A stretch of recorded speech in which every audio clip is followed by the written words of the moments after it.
Hello traders, welcome to Zaramax trading academy. ഇത് നിങ്ങളുടെ രണ്ടാമത്തെ ട്രേഡിങ്ങിലെ എപ്പിസോഡായിരിക്കും. ഒന്നാമത്തെ എപ്പിസോഡ് എന്താണെന്ന് കൃത്യമായിട്ട് തന്നെ നിങ്ങൾക്ക് മനസ്സിലായെന്ന് ഞാൻ കരുതുന്നു. അതേപോലെ ക്ലിയർ ആയിക്കൊണ്ട് തന്നെ നമുക്ക് രണ്ടാമത്തെ എപ്പിസോഡ് നോക്കാം.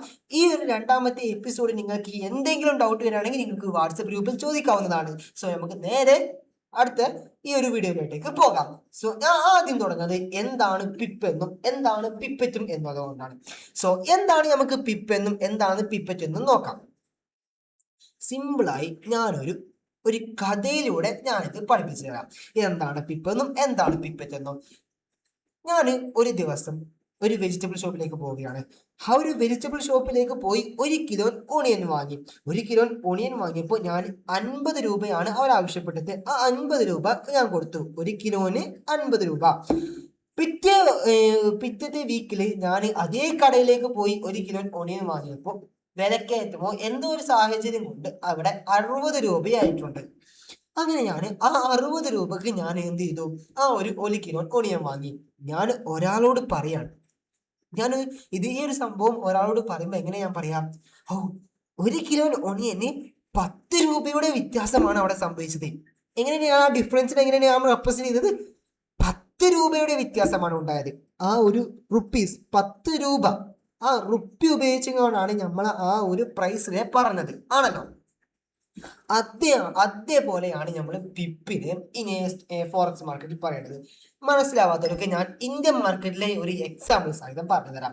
ഇന്ത്യൻ മാർക്കറ്റിലെ ഇത് വെറും ഒരു എക്സാമ്പിൾ പ്രൈസസ് ആണ്, ഒറിജിനൽ പ്രൈസസ് അല്ല.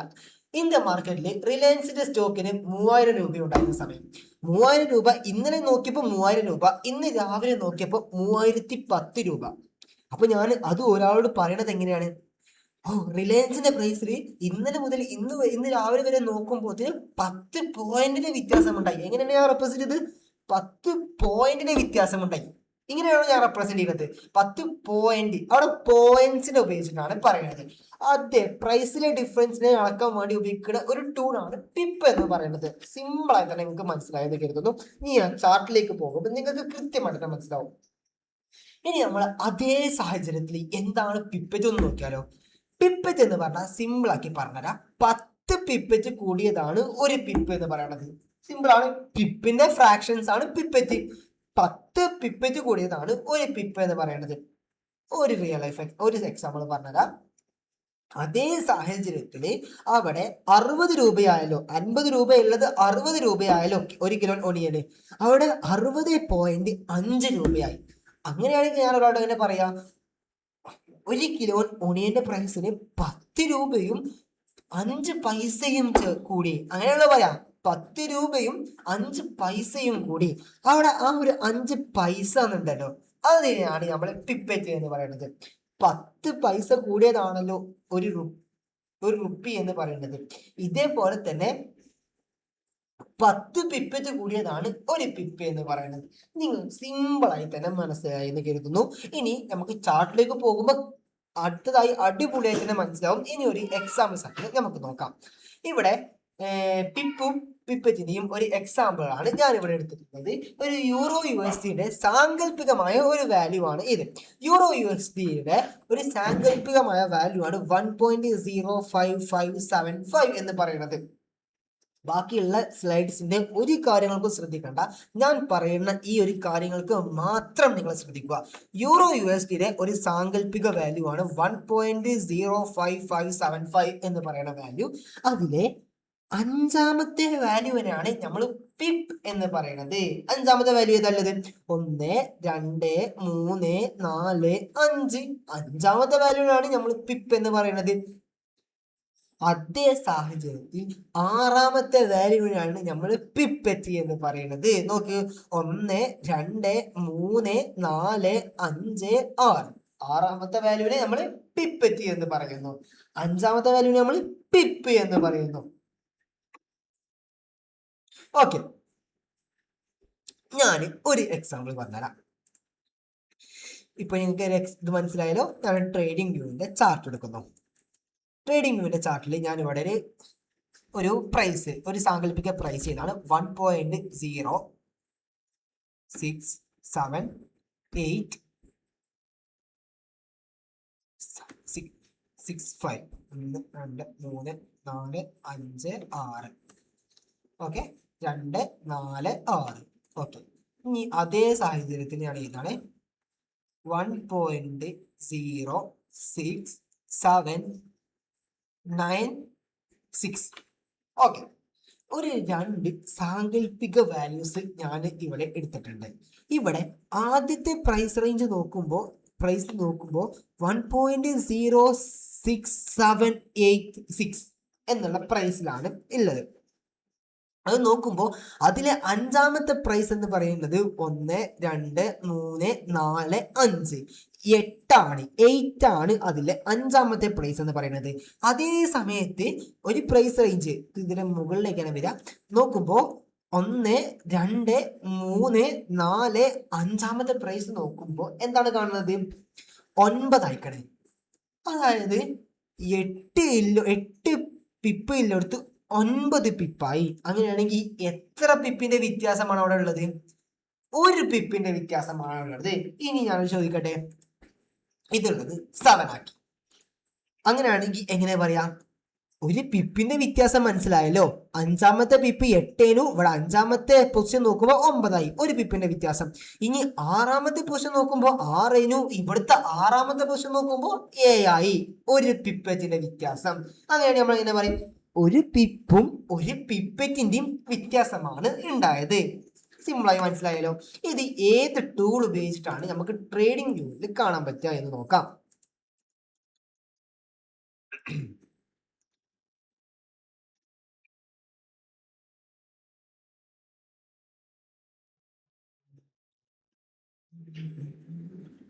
ഇവിടെ യൂറോ USDയുടെ ചാർട്ടാണ് എടുത്തിട്ടുള്ളത്.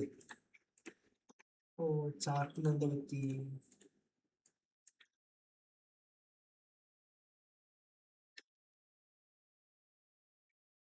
ഓക്കെ,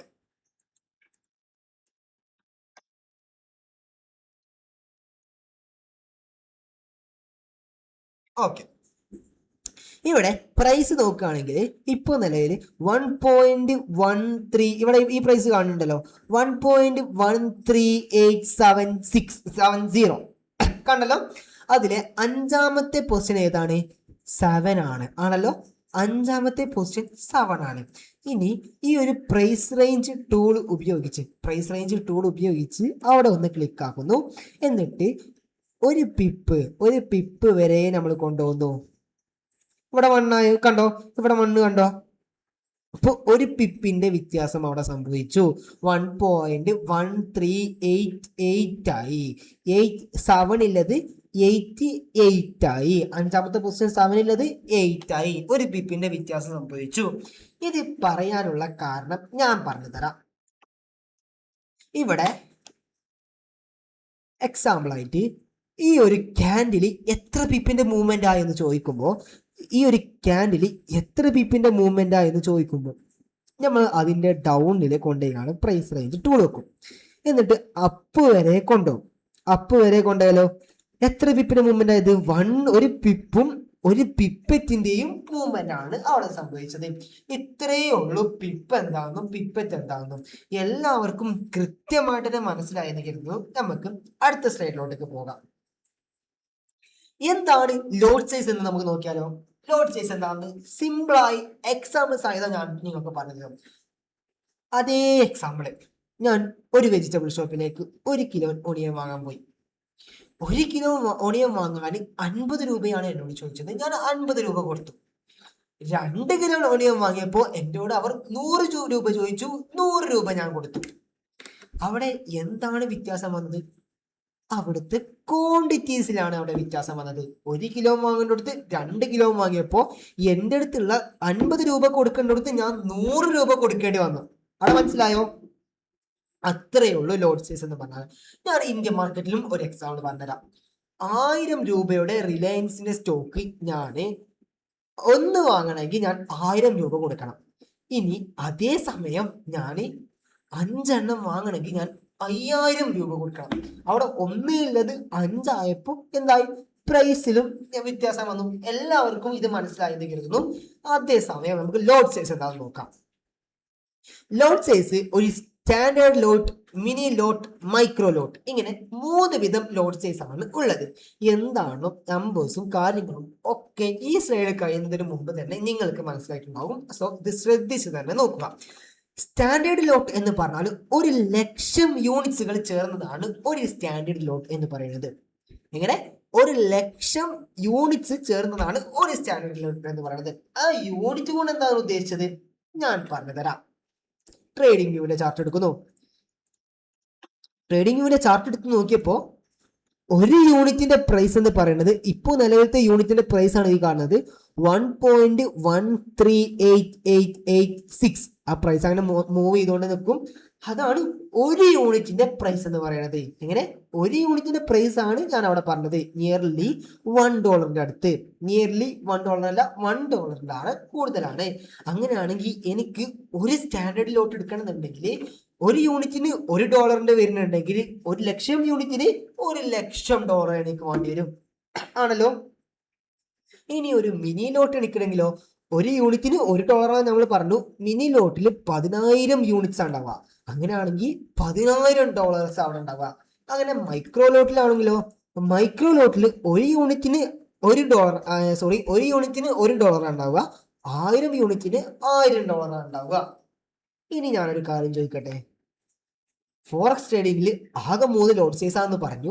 സ്റ്റാൻഡേർഡ് ലോട്ട്, മിനി ലോട്ട്, മൈക്രോ ലോട്ട്. അതിന്റെ എണ്ണവും നിങ്ങൾക്ക് കൃത്യമായിട്ട് തന്നെ മനസ്സിലായി എന്ന് കരുതുന്നു. അങ്ങനെയാണെങ്കിൽ ഏറ്റവും ചെറിയ ലോട്ട് എന്ന് പറയുന്നത് 1000 യൂണിറ്റ്സിന്റെ മൈക്രോ ലോട്ടാണ്. അതിന് എന്റെ കയ്യിൽ എത്ര ഡോളർ വേണം? $1,000 വേണം. Nearly 1,00,000 rupees. അപ്പോൾ ഫോറക്സ് ട്രേഡിംഗിൽ മിനിമം 1,00,000 രൂപയെങ്കിലും ആവശ്യമുണ്ടോ? ഇല്ല. അവിടെ വരുന്ന അടുത്ത കോൺസെപ്റ്റ് അല്ലെങ്കിൽ നമ്മൾക്കായി ബ്രോക്കറേഴ്സ് തരുന്ന ഒരു ടൂളാണ് എന്തെന്ന് പറയുന്നത്, ലിവറേജ് എന്ന് പറയുന്നത്. ലിവറേജ് എന്താ സംശയമുള്ളവർക്ക് ഈ ഒരു സ്ലൈഡ് നിങ്ങൾക്ക് കഴിയുന്നതിലൂടെ ലിവറേജിന്റെ എല്ലാവിധ സംശയങ്ങളും ഈ ഒരു സ്ലൈഡ് തീരുന്നതാണ്. Leverage lets you control a big amount of money in trading with a small amount. For example, with 1:100 leverage, you can trade 10,000 by only using 100. എന്താണെന്ന് മനസ്സിലാക്കാത്തവർക്ക് എക്സാമ്പിൾ സഹിതം ഞാൻ പറഞ്ഞു തരാം. ലിവറേജ് എന്താണെന്ന് ഞാൻ അതേ എക്സാമ്പിളിലോട്ടേക്ക് പോകുന്നു. 1 കിലോ ഓണിയൻ വാങ്ങാൻ വേണ്ടി ഞാൻ ആ കടയിലോട്ടേക്ക് പോകുന്നു. 1 കിലോ ഓണിയൻ അവൻ എന്നോട് പറഞ്ഞത് 50 രൂപയാണ്. എൻ്റെ കയ്യിൽ നോക്കുമ്പോൾ ആകെ എൻ്റെ കയ്യിലുള്ളത് 10 രൂപയാണ്. അങ്ങനെയാണെങ്കിൽ ആ കടക്കാരൻ എനിക്ക് 40 രൂപ ബാക്കി തരുന്നത് ഒന്ന് ആലോചിച്ച് നോക്കൂ.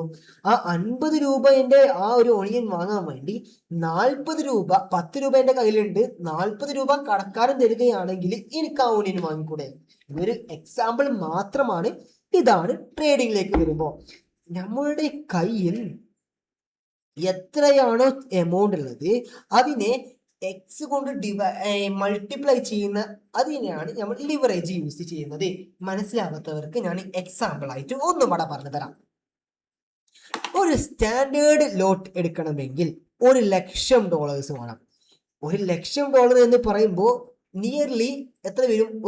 ഒരു കോടിയുടെ അടുത്തേക്ക് വരും. 1,00,000 പറയുമ്പോൾ ഒന്ന് നോക്കൂ, 10 ലക്ഷം, 1 കോടിയുടെ നിയർലി 1 crore അടുത്തേക്ക് വരും. അത്രയ്ക്കും എമൗണ്ട് വേണോ ഒരു സ്റ്റാൻഡേർഡ് ലോട്ട് എടുക്കാൻ? വേണ്ട. നിയർലി $50 മതി. അതെങ്ങനെ സാറേ $50 കൊണ്ട് $1,00,000 വരെ എത്തുന്നത്? ഞാൻ പറഞ്ഞു തരാം. ലിവറേജ് ഇപ്പോൾ ബ്രോക്കേഴ്സ് 1:100 മുതൽ 1:2000 വരെ ഫോറക്സ് ബ്രോക്കേഴ്സ് നമുക്ക് തരുന്നുണ്ട്. ഇന്ത്യൻ മാർക്കറ്റിലാണ് 1:5, 1:3 അത്രേ കിട്ടുള്ളൂ. 1:100 വരെ ലഭിക്കുന്നുണ്ട്. എന്താണ് ഈ 1:100ഉം 1:2000ഉം? ഞാൻ പറഞ്ഞു തരാം. ഇവിടെ എൻ്റെ കയ്യിൽ 1000 രൂപയുണ്ട്. എൻ്റെ കയ്യിൽ 1000 രൂപയുണ്ട് എന്ന് കരുതുക. എനിക്ക് ഒരു ട്രേഡിൽ എൻ്റർ ആവണമെന്നുണ്ടെങ്കിൽ 3000 രൂപയെങ്കിലും വേണം. എത്ര വേണം? 3000 രൂപയെങ്കിലും വേണം. അങ്ങനെയാണെങ്കിൽ ഞാൻ എന്താ ചെയ്യുക? 1:3 റിസ്ക് റിവാർഡ്, 1:3 ലിവറേജ് എടുക്കും. അങ്ങനെ 1:3 ലിവറേജ് എടുക്കുകയാണെങ്കിൽ എൻ്റെ കയ്യിൽ 1000 രൂപയുള്ളൂ എങ്കിൽ പോലും എനിക്ക് 3000 രൂപയുടെ ട്രേഡ് ചെയ്യാൻ വേണ്ടി ബ്രോക്കർ എനിക്ക് പൈസ തരും. സോറി, 3000 രൂപ എനിക്ക് ബ്രോക്കർ പൈസ തരും. ഇതാണ് ലിവറേജ് എന്ന് പറഞ്ഞാല്. ഇവിടെ നമ്മൾക്ക് തരുന്നത് 1:3 അല്ല, 1:100 അല്ല, 1:2000 വരെ ലിവറേജ് നമ്മളെ കയ്യിലേക്ക് തരും. അങ്ങനെയാണെങ്കിൽ എങ്ങനെ? $1,00,000 ഞാൻ പറഞ്ഞല്ലോ, $1,00,000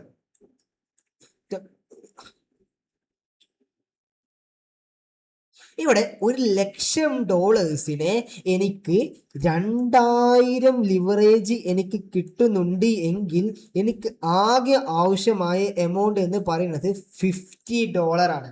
എങ്ങനെ? $50 എൻ്റെ കയ്യിൽ ഉണ്ടെങ്കിൽ എനിക്ക് $1,00,000 ട്രേഡ് ഇവിടെ എടുക്കാൻ സാധിക്കും. ഇതാണ് ലിവറേജ് എന്ന് പറയുന്നത്. ഇവിടെ 1:100 ആണ്, എൻ്റെ കയ്യിൽ 100 രൂപയേ ഉള്ളൂ. ഇതാണ് ഈ എക്സാമ്പിൾ ആണ്. എൻ്റെ കയ്യിൽ 100 രൂപയേ ഉള്ളൂ. അങ്ങനെയാണെങ്കിൽ എനിക്ക് എന്തെടുക്കാൻ പറ്റും? 10,000 രൂപയുടെ ട്രേഡ് എടുക്കാൻ പറ്റും. ഇതാണ് ലിവറേജ് എന്ന് പറയുന്നത്. ഈ ഒരു സ്ലൈഡ് കഴിയുമ്പോൾ ലിവറേജ് എന്താണെന്ന് കൃത്യമായിട്ട് തന്നെ നിങ്ങൾക്ക് മനസ്സിലായെന്ന് കരുതുന്നു. ഈ ഒരു വീഡിയോ നിങ്ങൾക്ക് കൃത്യമായിട്ട് തന്നെ യൂസ്ഫുൾ ആയി എന്നും എന്തെങ്കിലും ഡൗട്ട്സ് ഇനി ഉണ്ട് എങ്കിൽ അത് വാട്സപ്പ് ഗ്രൂപ്പിൽ നിങ്ങൾക്ക് ചോദിക്കാവുന്നതാണ്. ഓക്കെ, അടുത്ത വീഡിയോയുമായി ഇനിയും കാണാം.